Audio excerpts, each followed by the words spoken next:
오늘 설교의 제목은 미래가 안 보일 때입니다. 미래가 안 보일 때. 코로나를 겪으면서 미래에 대한 불안감이 높아졌다고 합니다. 작년 4월에 있었던 한 조사에 의하면 응답자의 58%, 절반 훨씬 이상이 미래에 대해서 많이 걱정된다, 이렇게 말했다고 합니다. 실제로 많은 경우에 우리의 마음을 짓누르는 걱정이나 근심, 또 염려나 두려움, 불안, 이런 것들은 신기하게도 대부분 미래에 대한 것입니다. 안 그래도 미래에 대한 염려와 불안이 모든 인간의, 우리 모두의 공통된 DNA인데 코로나다 뭐다 이래가지고 너무 혼란스러우니까 미래에 대한 불안감이 훨씬 더 가중되고 있는 것 같습니다. 오늘 이 본문 말씀 창세기 39장 2절 3절 이 말씀이 등장하는 이 이야기의 주인공 요셉도 매우 젊은 나이에 앞이 캄캄하고 또 미래가 보이지 않는 그런 불안한 나날을 보냈습니다. 그래서 오늘 설교의 목표는 이 요셉의 젊은 날들을 또 말씀 속에서 살펴보고 그의 삶 가운데서 미래가 보이지 않을 때 우리는 어떻게 살아야 하는가 하는 교훈을 얻어보도록 하겠습니다. 그래서 미래가 보이지 않을 때 우리가 기억해야 할 것 3가지 정리해 보겠습니다. 미래가 보이지 않을 때 우리가 기억해야 할 것은 무엇인가? 첫째, 따라 보겠습니다. 하나님께서 함께 하신다. 시작.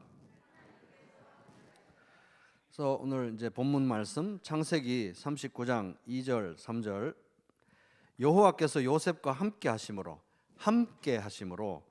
그가 형통한 자가 되어 그의 주인 애굽 사람의 집에 있으니 그의 주인이 여호와께서 그와 함께 하심을 보며 또 여호와께서 그의 범사에 형통하게 하심을 보았더라. 요셉은 누구냐 하면은 이제 야곱의 아들 중에 한 명이죠. 야곱의 아들 중에 한 명인데 나중에 이집트의 국무총리가 됩니다. 대제국 이집트의 국무총리가 되고, 그래서 이집트뿐만 아니라 중동 전역, 특별히 아브라함의 후손들, 하나님의 백성들을 흉년의 위기에서 건져내는 이렇게 귀하게 쓰임 받은 위대한 이스라엘 민족의 영웅이 이제 요셉이죠. 그런데 이제 요셉의 인생은 처음부터 그렇게 탄탄대로가 아니었습니다. 젊은 시절 이제 그는 미래가 보이지 않는 불안한 나날을 보내면서 살았습니다. 야곱에게 이제 12명의 아들이 있는데 그 중에 11번째 아들이었죠. 요셉 11번째 아들이었는데 요셉은 엄마가 4명이었습니다. 엄마가 4명.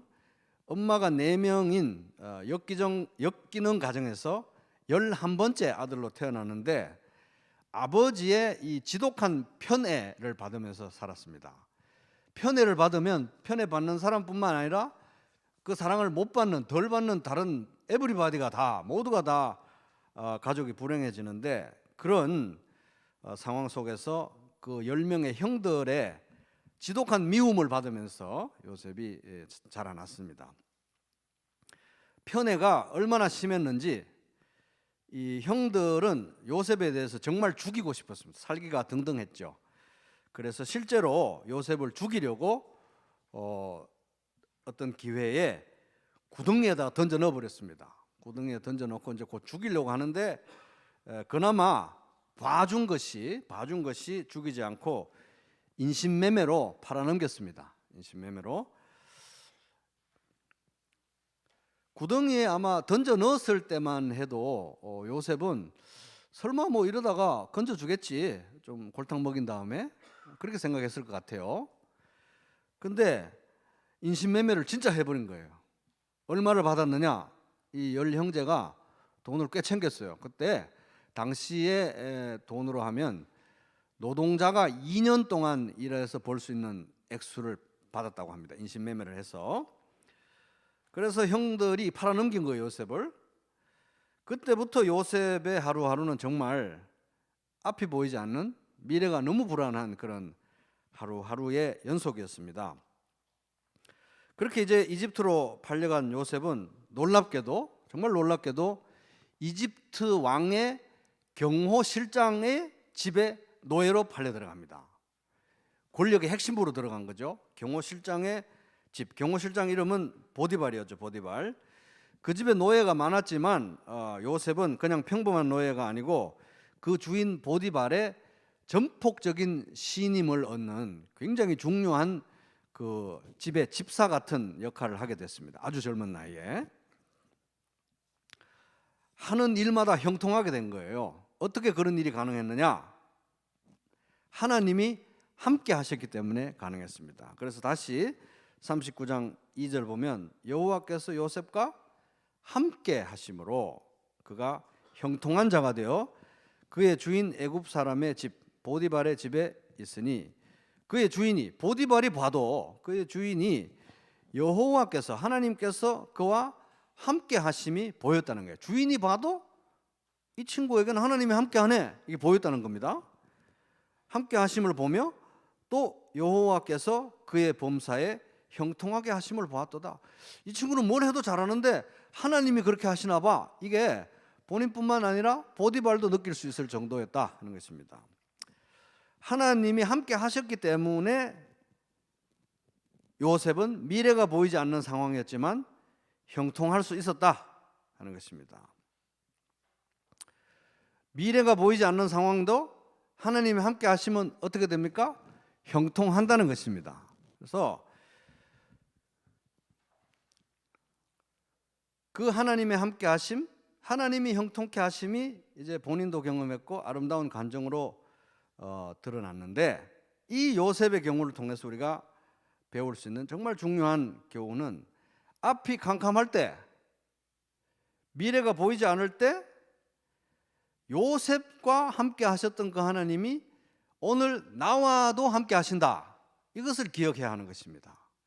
요셉과 함께 하신 하나님이 오늘 정말 나와 함께 하신다. 그리고 잘 들으세요. 요셉과 함께 하신 하나님이 오늘 나와 함께 하시는데, 요셉과 함께 하시면서 요셉을 형통하게 하신 하나님이 나와도 함께 하시면서 나도 형통하게 하실 것이다. 이것을 알고 믿으셔야 한다는 겁니다. 하나님이 함께 하시는데 왜 형통하게 하지 못하시겠습니까? 하나님이 함께 하시면 반드시 형통하게 됩니다.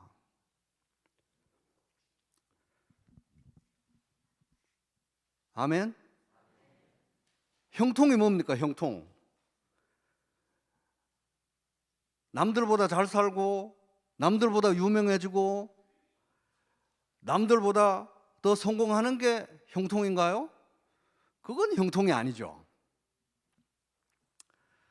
내가 이 세상에 존재하는 목적, 하나님께서 나를 지으신 목적, 하나님께서 나를 부르신 목적, 하나님께서 나를 구원하신 목적을 이루는 게 형통인 것입니다. 그게 형통이에요. 내 지문은 다른 어떤 누구와도 다르지 않습니까? 그죠? 우리 각자에게는 그 누구와도 다른, 절대 비교 불가능한, 인간적 세상의 기준으로 절대 비교 불가능한 고유한 이 지문 같은 부르심이 있다는 거예요. 존재 목적이 있다는 것입니다. 그걸 이루는 게 형통이라는 거예요. 그러니까 이 나를 부르신 하나님의 뜻을 하나님의 도우심으로 이루는 게 형통인데, 요셉의 형통에서 우리가 얻을 수 있는 교훈은 우리도 다 요셉처럼 국무총리가 되어야 되는구나, 이게 아니라는 거예요. 우리의 소명은 각각 다르기 때문입니다. 내가 세상에 존재하는 그 목적, 국무총리가 되는 것보다, 어디 대기업의 CEO가 되는 것보다 나에게 주어진 고유한 하나님의 부르심, 존재 목적, 그것을 이루는 것보다 더 큰 성취, 더 큰 성공, 더 큰 형통이 어디 있냐 하는 거예요. 그게 형통인 것입니다. 자, 몸으로 비유해 보면 손의 형통은 무엇입니까? 손의 존재 목적을 이루는 게 손의 형통이죠. 발의 형통은 무엇입니까? 발의 존재 목적을 이루는 게 형통이에요. 허리의 형통은 뭡니까? 허리의 존재 목적을 이루는 게 허리의 형통인 것입니다. 손톱의 존재 목적을 이루는 게 형통이에요. 그래서 만일 온몸이 눈이면, 전부 눈이면 듣는 곳은 어디며, 온몸이 듣는 곳이면, 다 귀면 냄새는 뭐로 맡느냐? 고린도전서 12장 17절. 그래서 손이 발이 되고 싶어가지고 나는 발이 아니기 때문에 존재 가치도 없다, 이러면 안 된다는 거예요. 다 손이면 뭘로 걸어 다니냐 이거예요. 손은 손으로 살고 손의 존재 목적을 잘 이루어야 성공한 인생이고 형통한 인생이다 하는 것입니다. 머리는 예수님인데 손이 혹은 발이 나도 머리 할래 이러면서 손도 꼼짝 안 하면 그게 형통이 아니라는 거죠. 한 발짝도 떼지 않으면 그게 형통이 아니라는 것입니다. 그래서 하나님이 우리와 함께 하시면 우리의 인생도 반드시 요셉처럼 형통할 수 있다, 꼭 기억하고 믿으시기 바랍니다. 하나님이 우리와 함께 하시면 우리도 요셉처럼 이 땅에 존재하는 목적을 반드시 이루고 갈 수 있다. 요셉과 함께 하셨던 하나님이 여호수아와 함께 하셨습니다. 내가 너에게 명령한 것이 아니냐, 강하고 담대하라, 두려워하지 말며 놀라지 말라, 네가 어디로 가든지 내 하나님 여호와가 너와 함께 하느니라 하시니라. 여호수아 1장 9절. 여호수아에게 함께 하셔서, 여호수아는 국무총리는 아니었지만 이집트에 그의 부르신 목적, 그를 지으신 목적을 이루게 하셨다는 겁니다. 요셉과 함께 하신 하나님, 여호수아와 함께 하신 하나님이 오늘 우리와 함께 하신다는 거 여러분 꼭 믿으시기 바랍니다. 그러므로 우리가 담대히 말하되 주는 나를 돕는 이시니 내가 무서워하지 아니하겠노라. 사람이 내게 어찌하리요? 히브리서 13장 6절. 그래서 미래가 보이지 않을수록, 앞이 캄캄할수록 하나님이 함께 하신다 기억하시고, 하나님이 함께 하시면, 요셉과 함께 하셨던 하나님이 함께 하시면 내 인생에서도 반드시 형통하게 하신다 기억하고 믿으시기 바랍니다. 자, 둘째, 미래가 보이지 않을 때 우리가 기억해야 할 거 따라 보겠습니다. 하나님의 말씀을 따라가야 한다. 시작. 요셉이 이제 그 이집트 왕의 경호실장 보디발의 집에서 승승장구하게 됐습니다. 그래서 주인 보디발의 전폭적인 신뢰를 얻고, 하여튼 뭐 그 집에 있는 거 다 맡겼어요. 다 네가 다 알아서 해라, 믿는다. 그러니까 처음 팔려갔을 때 나이가 17이었으니까 이제 가서 뭐 말도 배우고 뭐 적응해서 이렇게 똑똑하니까 빨리 적응했다 쳐도 한 20대 정도 된 것 같아요. 20살 남짓된 청년이었는데 이렇게 성공을 해가지고 이집트의 왕의 경호실장의 집을 총괄하는 이제 총괄 집사가 된 거예요. 그런데 요셉에게는 심각한 문제가 있었습니다. 문제가 뭐냐면은, 이렇게 신실하고 청년이 똑똑하고 하나님도 함께 하시는데 문제는 뭐였냐면 너무 잘생겼다는 거예요, 사람이. 너무 잘생겼. 그래서 주인이 그 소유를 다 요셉의 손에 위탁하고 자기가 먹는 음식 외에는 간섭하지 아니하였더라. 요셉은 용모가 빼어나고 아름다웠더라. 창세기 39장 6절. 청년이 아주 잘생겼었나 봐요, 요셉이. 그러니까 이 보디발의 아내의 눈에 들게 된 거예요. 보디발의 아내가 누구냐? 이집트라는 거대한 제국의 왕의 최측근 경호실장의 부인이에요. 최고 권력을 가진 여인이었습니다. 그러니까 이 보디발의 아내가 요셉이 눈에 드니까 아주 장기간에 걸쳐서 매일매일 아주 집요하게 추파를 던지면서 권력형 성희롱을 시작한 거예요. 20살짜리한테. 그래서 계속 추파를 던지면서 성관계를 요구했습니다. 그래서 이 문제는 청년 요셉이 자신의 성적 욕구를 절제하느냐 못하느냐 이런 문제가 아니었어요. 그런 문제가 아니라 죽느냐 사느냐의 문제였습니다. 안 그래도 미래가 안 보이고 안 그래도 앞날이 캄캄해서 정말 너무 두려운 그런 노예의 처지였는데 이제 그나마 좀 인정을 받고 안정을 이제 갖게 된 거잖아요.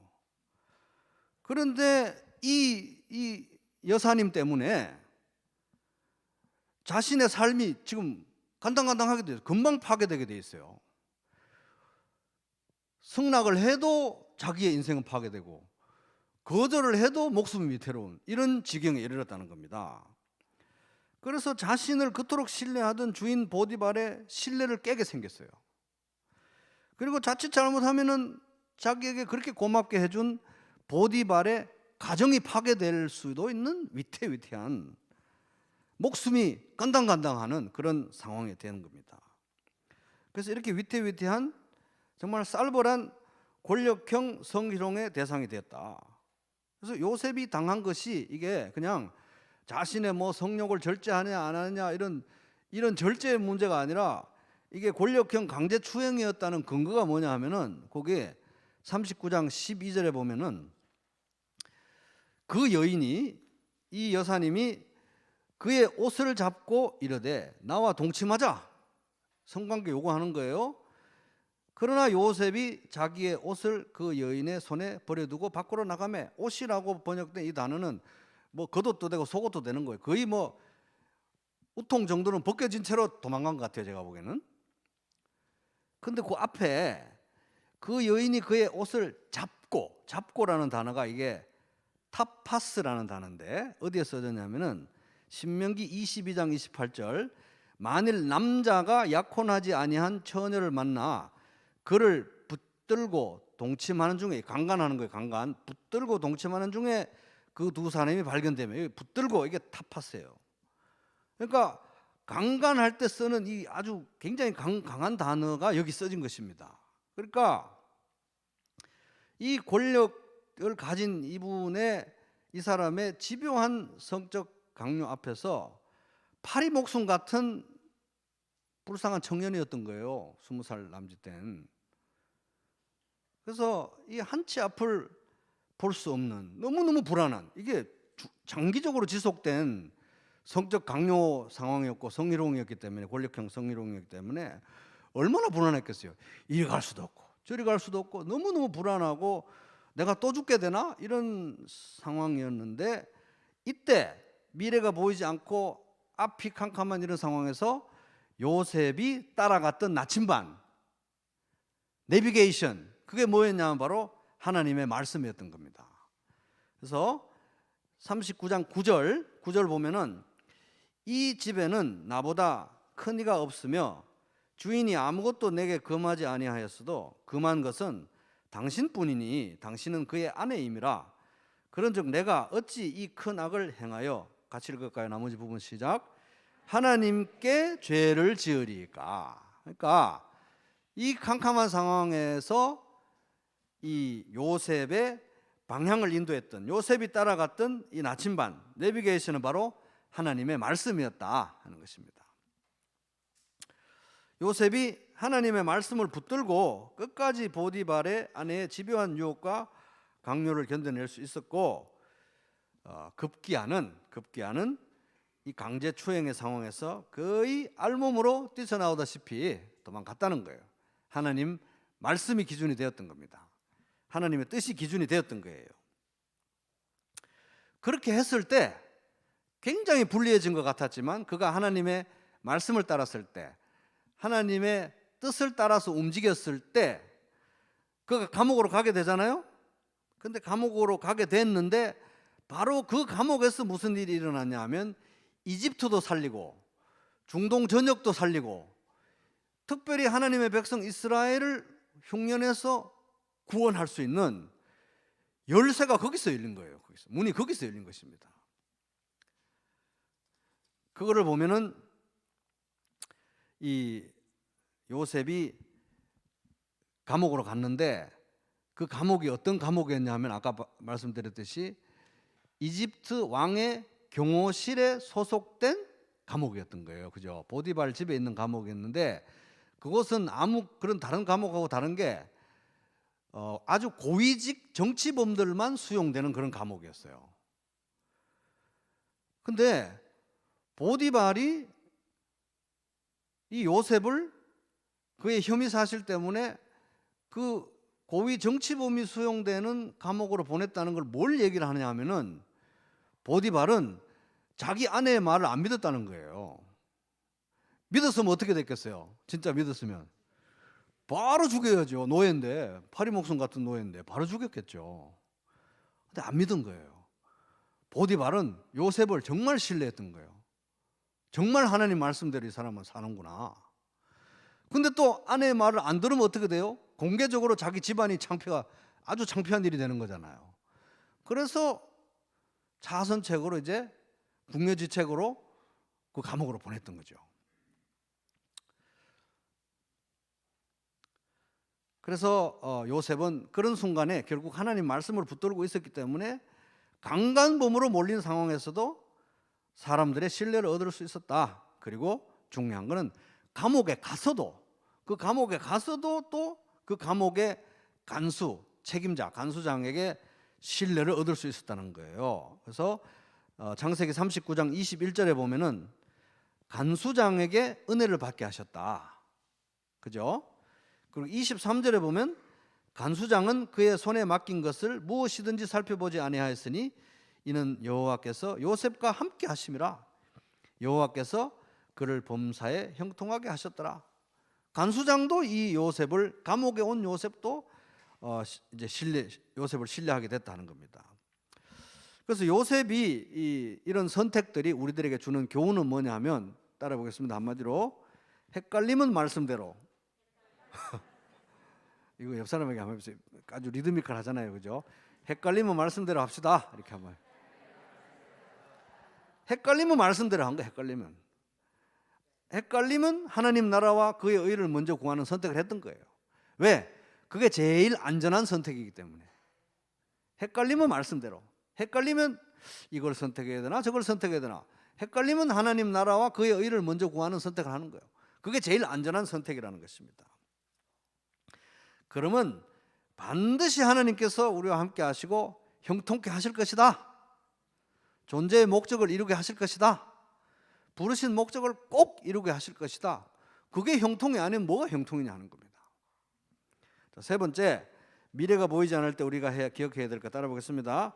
하나님의 손에 미래가 있다. 시작.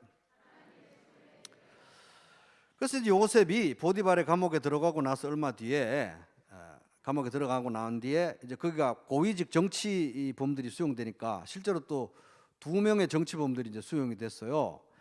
한 명은 왕 파라오의 왕의 와인을 책임지는 와인 시종장이었고, 또 한 명은 빵을 책임지는 빵 시종장이었습니다. 이 두 사람이 이제 감옥에 수감이 됐는데, 요셉은 감옥에 들어가지고 굉장히 이제 지체 높은 사람들하고 이렇게 인맥이 생긴 거잖아요. 그런데 이 2명의 시종장이 어느 날 밤에, 같은 날 밤에 꿈을 꾼 거예요. 서로 다른 아주 이상한 꿈을. 그래서 이제 꿈의 내용은 이 와인 시종장은 사면 복권되는 내용의 꿈이었고, 근데 그런 꿈이었는데 자기는 뭔지 너무 몰라서 너무 힘들었어요. 빵 시종장의 꿈은 사형이 집행돼서 죽는 꿈이었어요. 근데 그건 몰라가지고 너무 이제 힘들었죠. 그래서 두 사람 다 꿈을 꾸기는 꿨는데 너무 이상한 꿈이라 모르니까 얼굴빛이 안 좋아진 거예요. 그래서 요셉이 왜 이렇게 낯빛이 안 좋습니까? 했더니 꿈자리가 시끄러워서 그런다. 그러면서 이제 꿈을 꿨다고 하니까 요셉이 뭐라고 하냐면 40장 8절 한번 보시겠습니다. 창세기 40장 8절 보면 그들이 그에게 이르되, 이 두 시종장들이 그에게 이르되 우리가 꿈을 꾸었으나 이를 해석할 자가 없도다. 요셉이 그들에게 이르되 해석은 하나님께 있지 아니합니까? 해석은 하나님께 있습니다. 이렇게 말했다는 거예요. 그래서 요셉은 이 두 시종장들의 꿈을 해석해 주었고, 실제로 와인 시종장은 사면복권이 돼서 왕에게로 다시 돌아갔고, 빵 시종장은 사형이 집행돼서 죽었어요. 근데 와인 시종장이 왕에게 돌아갔는데 또 이게 들어갈 때 다르고 나올 때 다르고 잊어버린 거예요. 그래서 얼마간 시간이 지났는데 아니나 다를까 이번에는 왕이 파라오가 꿈을 꾼 거예요. 시리즈 꿈을 저녁에 꿨는데 너무 꿈이 이상하니까 괴로워서 번민하니까 이 와인 시종장이 요셉을 기억한 거죠. 그래서 요셉을 천거합니다. 천거, 왕에게. 그래서 이제 이 요셉이 그 꿈을 해석하고 뭐 이렇게 또 해서 그 나라의 흉년을 해결할 수 있는 정책을 세우고 이렇게 해서 막 총리들도 그러잖아요.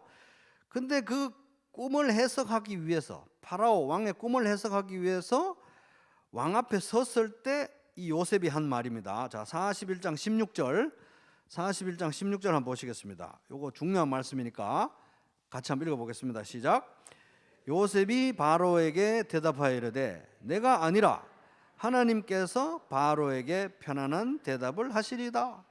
똑같은 말씀이에요. 하나님께 꿈의 해석이 있다 말씀 얘기한 겁니다. 그래서 지금 상황은 요셉이 하나님의 이름을 팔아서 남의 꿈을 해몽해주고 복채를 받고 이익을 챙기고 이런 상황이 아니에요.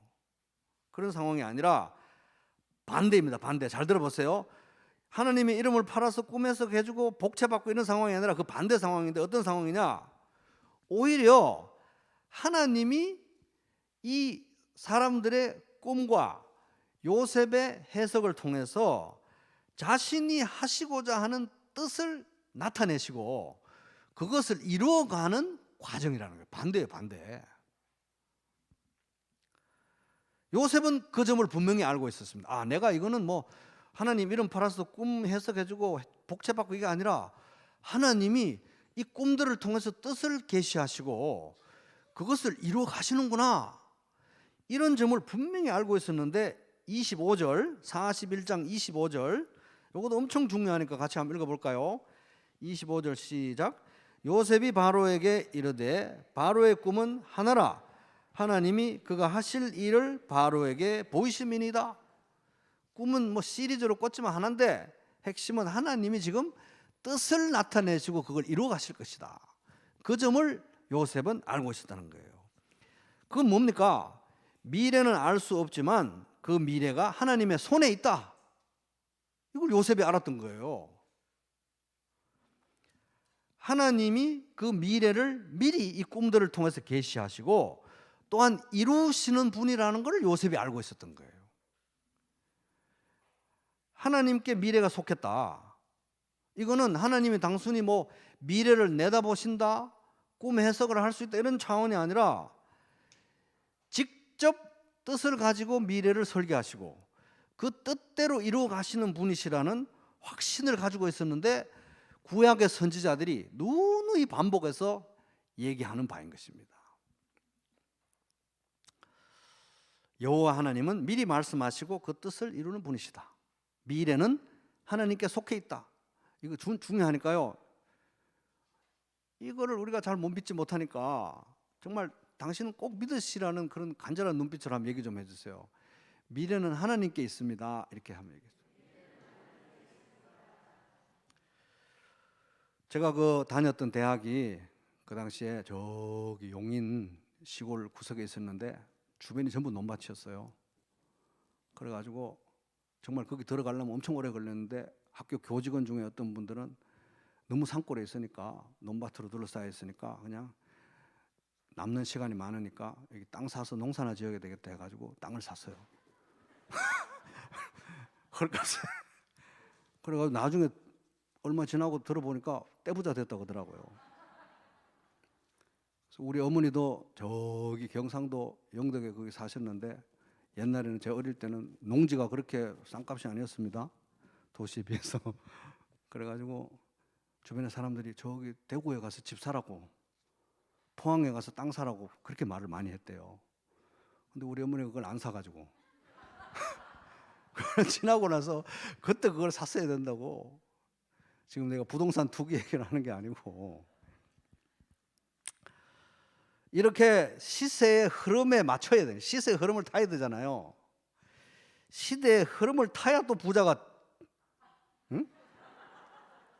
되는 건데, 중요한 거는 지금도 제가 보기에는 남보다 시대를 더 잘 타고 시세를 잘 타는 사람들이 돈을 또 벌거나 하는 것 같아요. 제가 봐도. 그런 사람들에게 예수님이 이런 말씀을 하십니다. 들어보세요. 아침에 하늘이 붉고 흐리면 오늘은 날이 굳겠다 하나니 너희가 날씨는 분별할 줄 알면서 시대의 표적은 분별할 수 없느냐? 마태복음 16장 3절.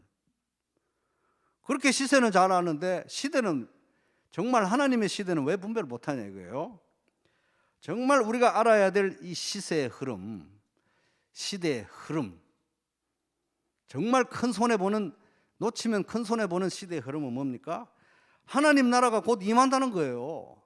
정권이 바뀌고 완전히 새로운 나라가 생길 것이기 때문에 그 흐름에 맞춰서 우리 인생을 조정하지 않으면 정말 큰 손해본다. 이게 너무 중요하기 때문에 매일매일 반복해서 암송해라, 기도해라. 하늘에 계신 우리 아버지, 이름이 거룩히 여김을 받으시오며 나라가 임하시오며, 정권이 바뀐다는 거고, 나라가 임하시오며 뜻이 하늘에서 이룬 것 같이 땅에서도 이루어질 것입니다. 그걸 알고 바라고 믿고 기도하면서 우리 인생을 그 시대의 방향에 맞추라는 거예요. 큰 손해 볼 것이기 때문에.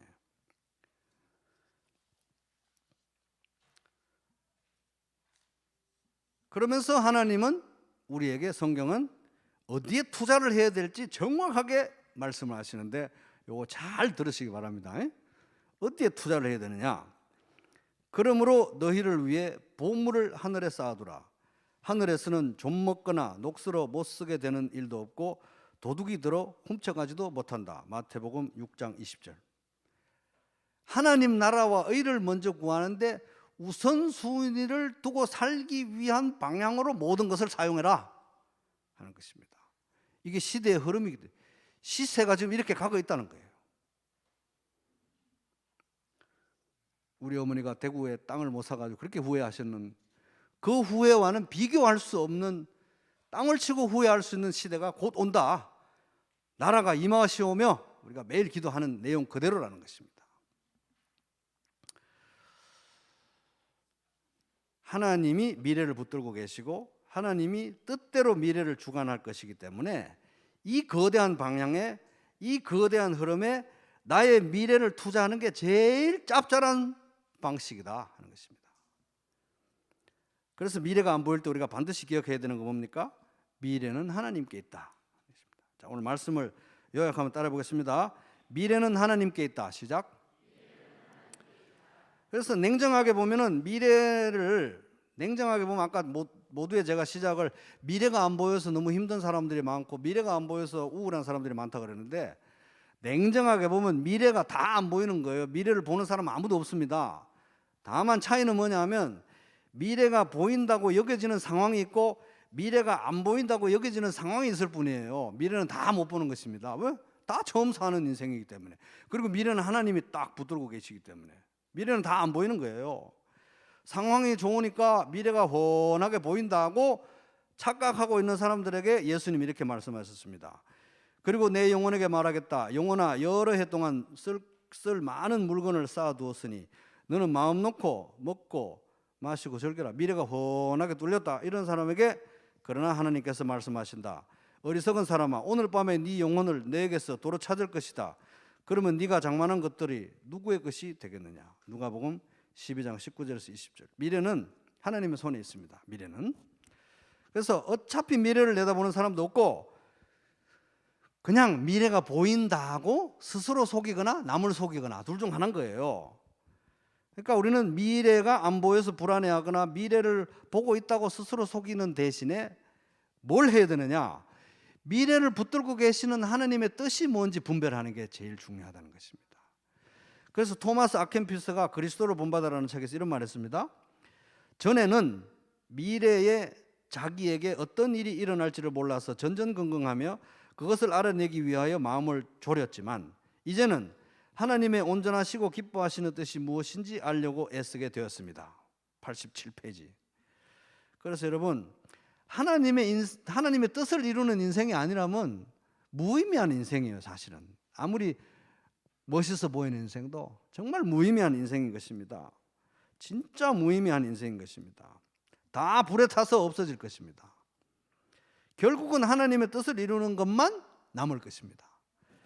고운 것도 거짓되고 아름다움도 잠깐이지만 여호와를 경외하는 여자는 칭찬을 받을 것이다. 잠언 31장 30절. 남자도 마찬가지입니다. 그래서 보이지 않는 미래 때문에 두려워하는 시간, 그 시간에 미래를 붙들고 계시는 하나님의 뜻이 무엇인지 분별하고 알게 해달라고 기도하고 하나님 나라와 그의 의를 먼저 구해서 정말 남는, 진짜로 수지 맞는 그런 하루하루 인생 되시기를 주님의 이름으로 축복합니다.